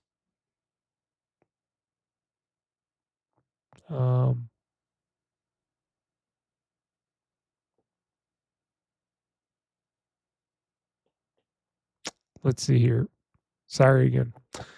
Like I said, getting tired. We're just gonna go through the rest of this because a lot of these are for the same thing, and they got a lot of games here. What did I get done with? Replaced. The Thaumaturge. Okay, for Cloud, Xbox Series X and S, and PC. I don't know what the Thaumaturge is. But I do know Elder Scrolls 4 Oblivion Remastered, Cloud, Xbox Series X and S, and PC. EA Sports NHL 26 for Cloud, Series X and S. No PC. Well, actually, it says April 16th for Game Pass Ultimate and PC Game Pass. So, through the EA store, of course, for the EA thing. Call of Duty Modern Warfare for Cloud, Console, and PC, April 17th.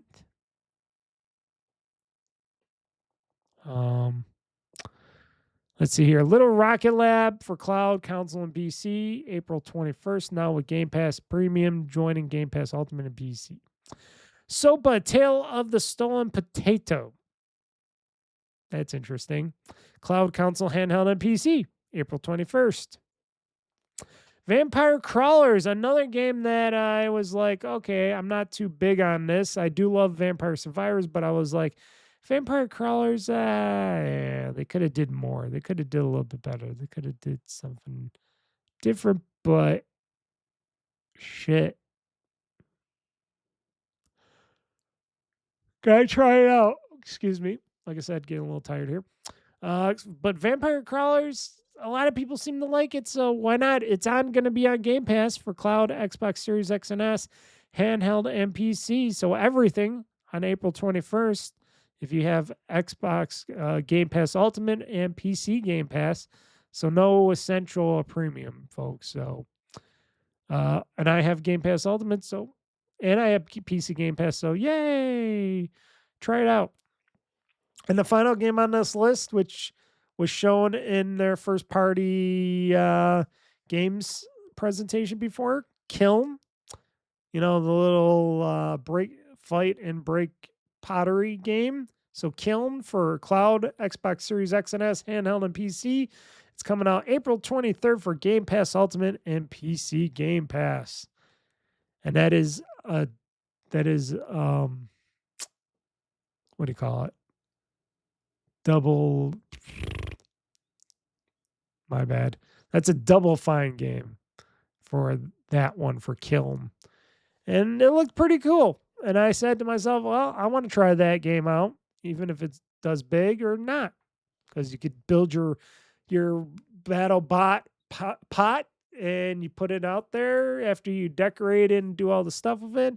Let it fight other pottery until one of them breaks. And I like that. That's sweet in my ears.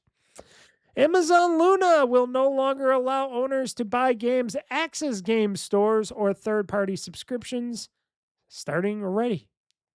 As if you hear this. Actually, it was before you heard this.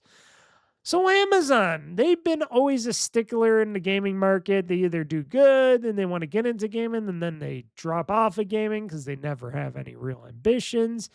And now it seems like they're making their Luna thing more obsolete than ever. And there was people I heard playing games on Luna, and they were okay with it, I guess. But I guess now they don't want people to purchase new games or access third-party subscriptions from today. It seems like, why bother, Amazon? If your heart isn't into gaming, why do you still do anything gaming? Why do you even try? You know, the last thing that I ever trusted Amazon with gaming wise before was when they used to charge $10 less per new titles if you bought your new physical copies of games from them. And they used to do that, and that was the best thing ever, because I was like, oh, you're going to spend $10 more on all these other sites to get your video games, and then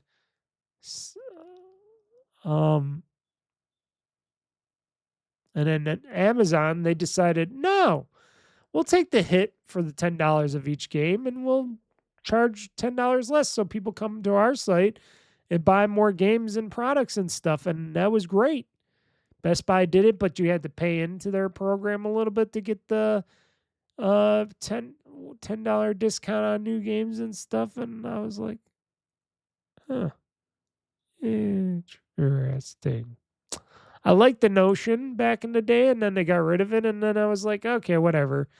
So apparently, also, if you've already purchased games through the service and stuff, they will still be playable for now, not forever, but for now, but only until June 10th. After that date, those games will no longer be accessible through Luna. I wonder if they're going to give people refunds for those games, because I would hate to be able to buy a game and I would hope to find out if they allow people to play these games on other stuff. But like I said, Amazon, if they're not going to, give people refunds for these games that they purchased and stuff, I'm sure you might see some lawsuits against them or something. I don't know.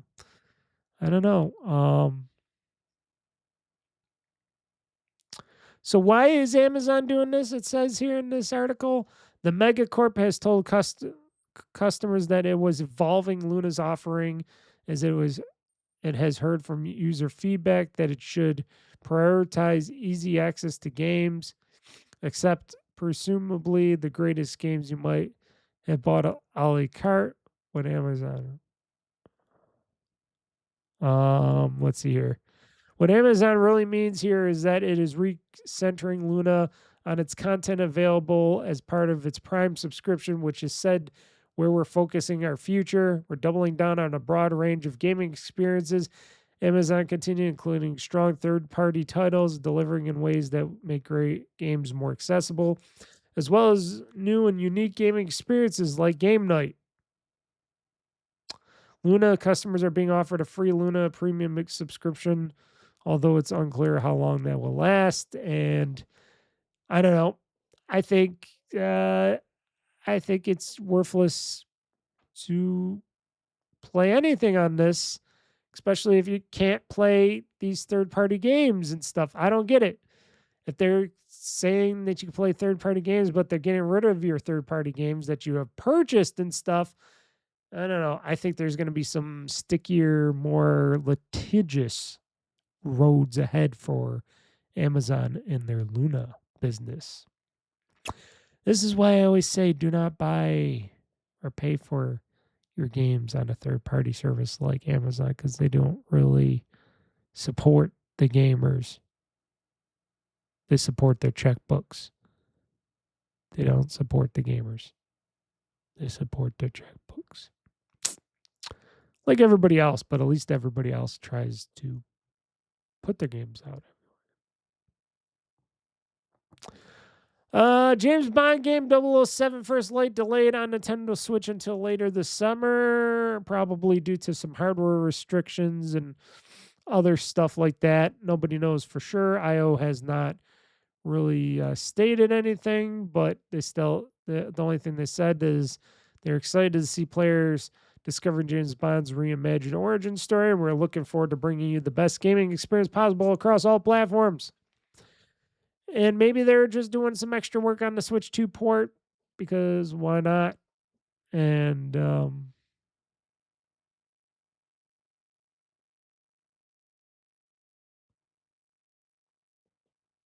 yeah. Sorry about the dead air, folks. I'm just reading the rest of this and I'm like, okay. Obviously they're having some difficulties trying to get stuff working properly on the Switch 2 with this 007 First Light game. And I think IO's in the right here, because they're still putting it out on everywhere else on May 27th. So for PC, PlayStation 5, and Series X and S. So yeah, okay. Maybe like I said, they want the PlayStation port to be really good, so they got to try different things to.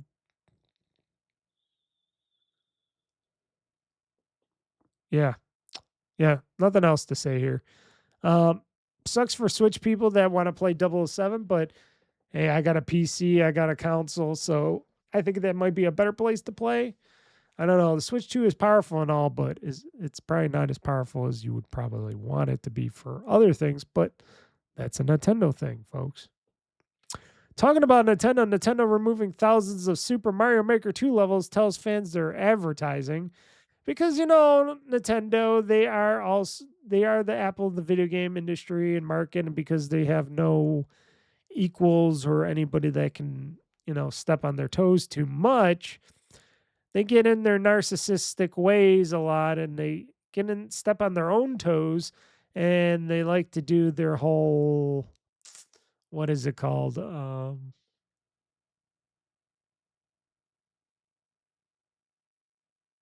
I'm trying to think. What is it called? They're trying to get into their own. I'm trying to think. What is that term? Oh shoot! Not stuck in their ways, but they're trying to overreach on the gaming and what people are doing and playing games.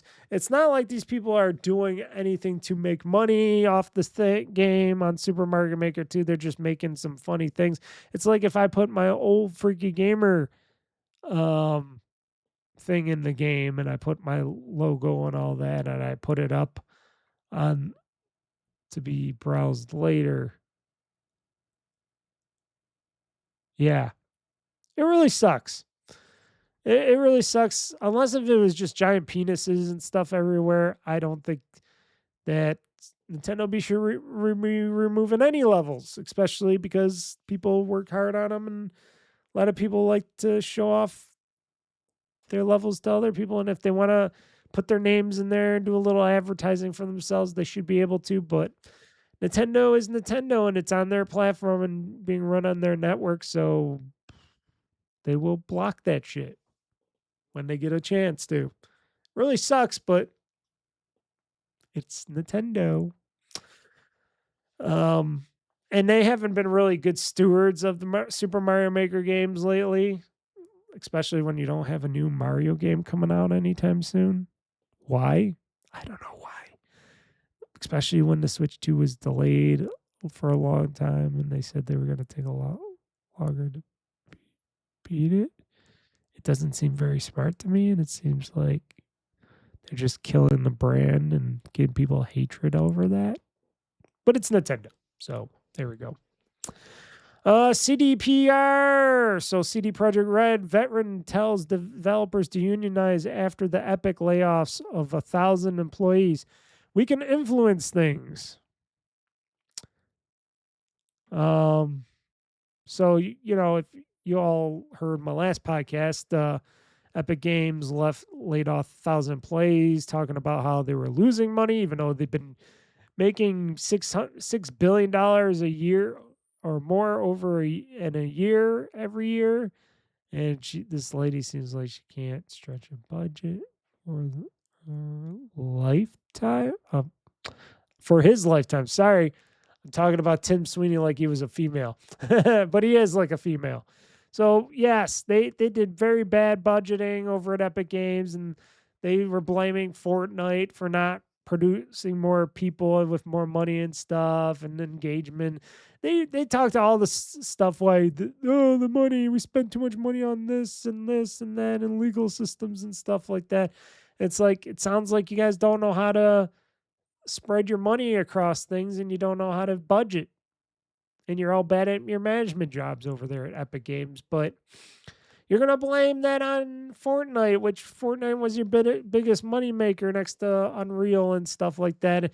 And you'll blame this and that. And, then you just fire 1,000 employees for no reason when you need them to make more Fortnite and stuff. It's like,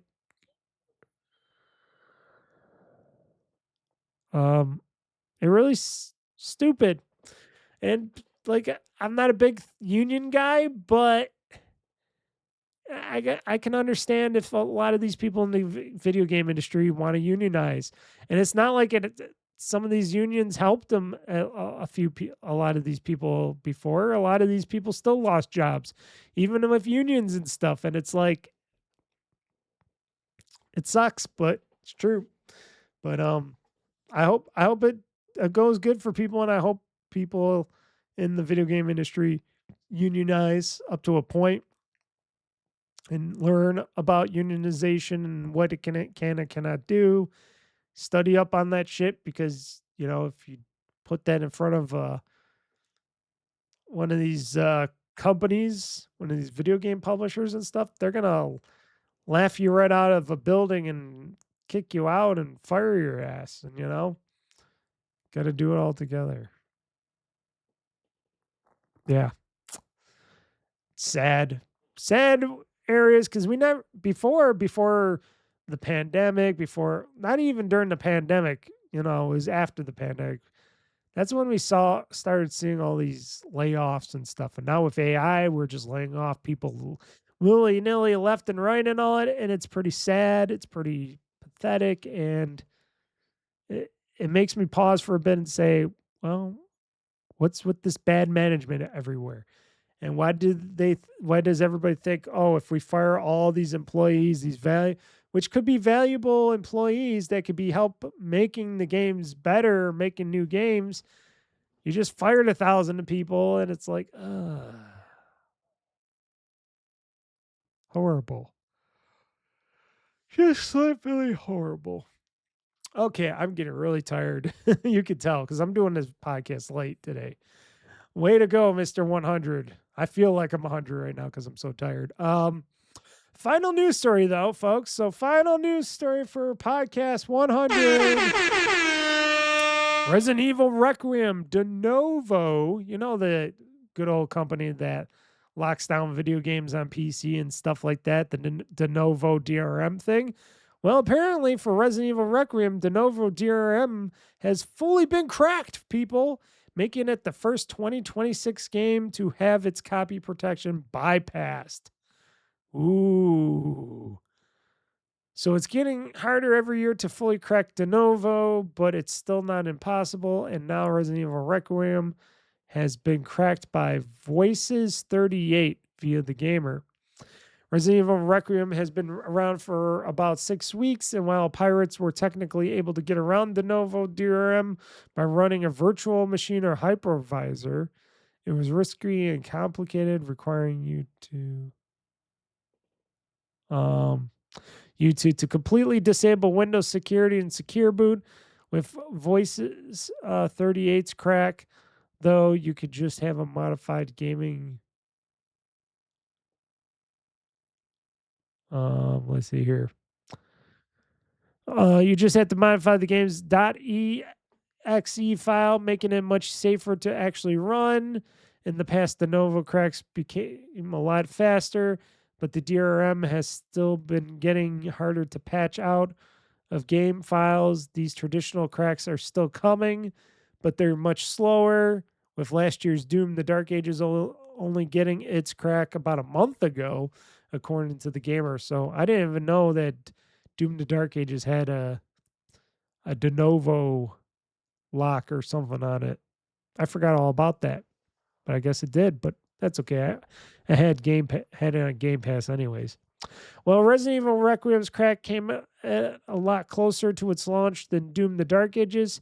Future games might take longer time, but there is still constant battle between pirates and de novo, and it's very unlikely that the future implementations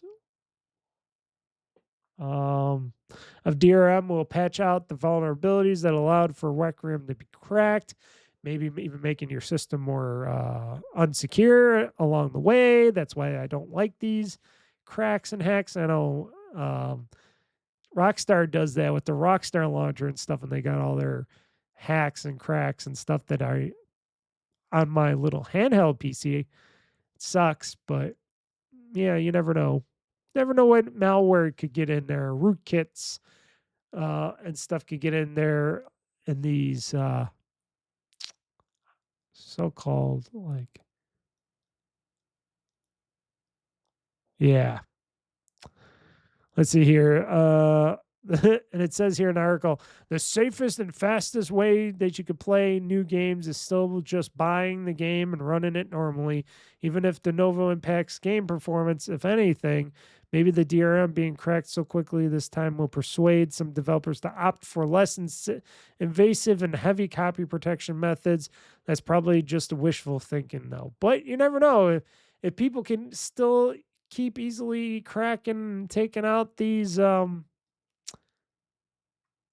things like de novo and stuff, and and these game lockdowns and stuff with de novo and all that. Yeah, I could see people, if they keep cracking them and to crack them faster and faster and faster. Maybe these game publishers will be like, this de novo and these DRM things aren't worth putting in our games anymore, and they're costing us money. And it's like, maybe we'll just eventually just take them out and just try to make sure people buy our game in other ways. There were some developers, I forgot who it was and who did it, but there were some game developers that actually did something better than de novo. They put something in their game, and for anybody that would copy their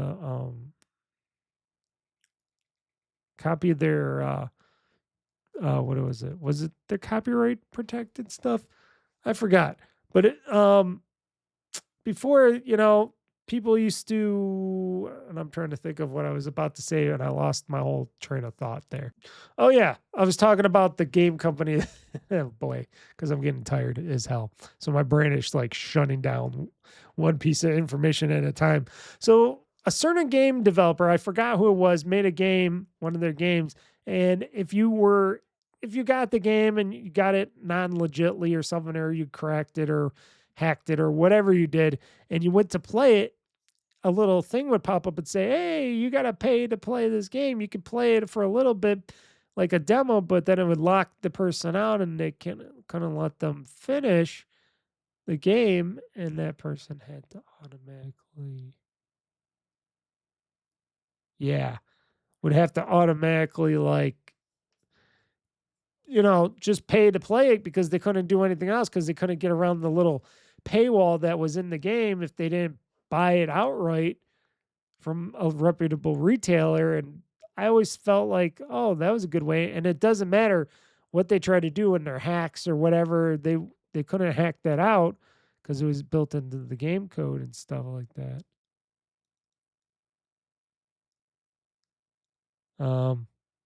Enough of my blanking out here, but yeah, that was a good way. That was a good, funny way saying, hey, you enjoyed this game, right? Well, buy it, you lazy, cheap ass son of a bitch, because this game ain't free.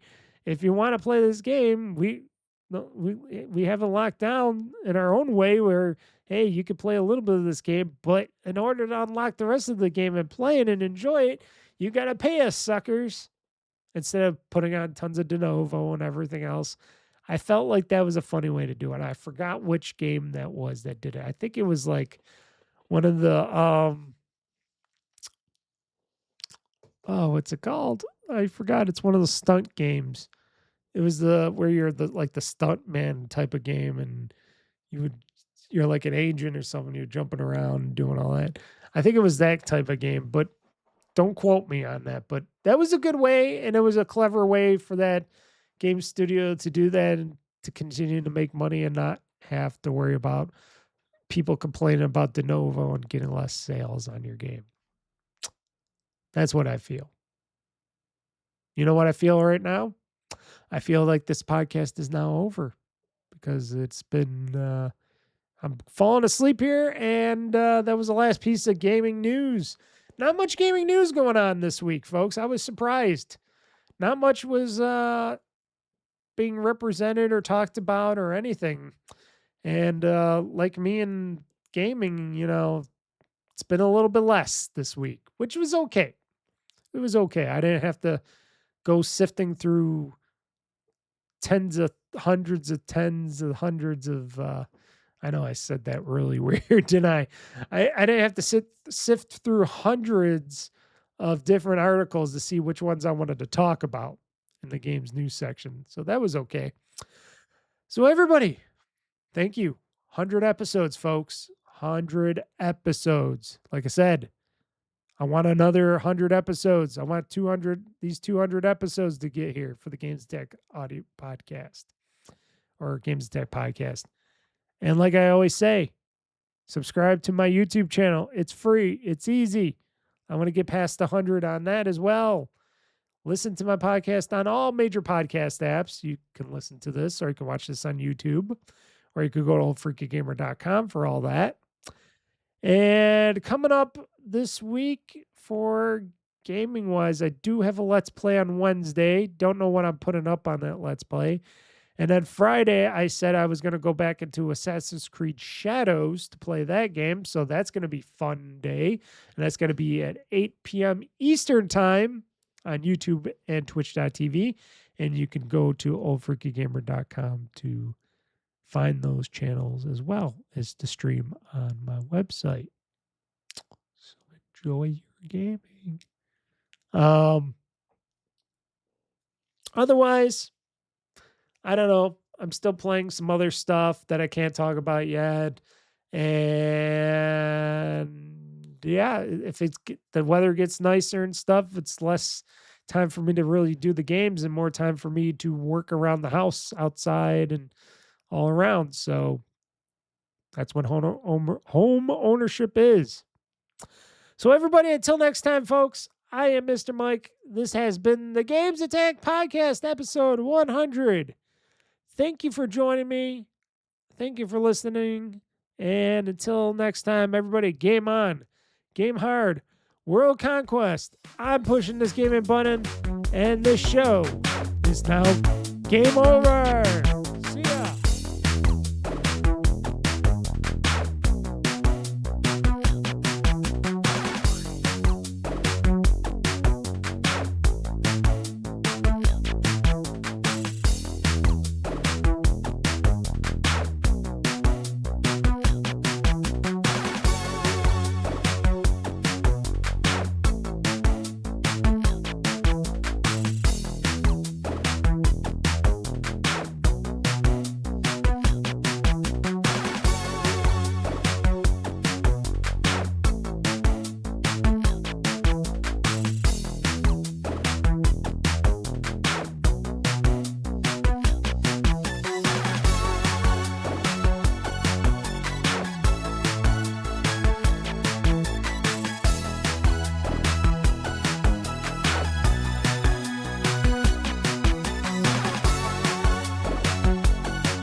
game over.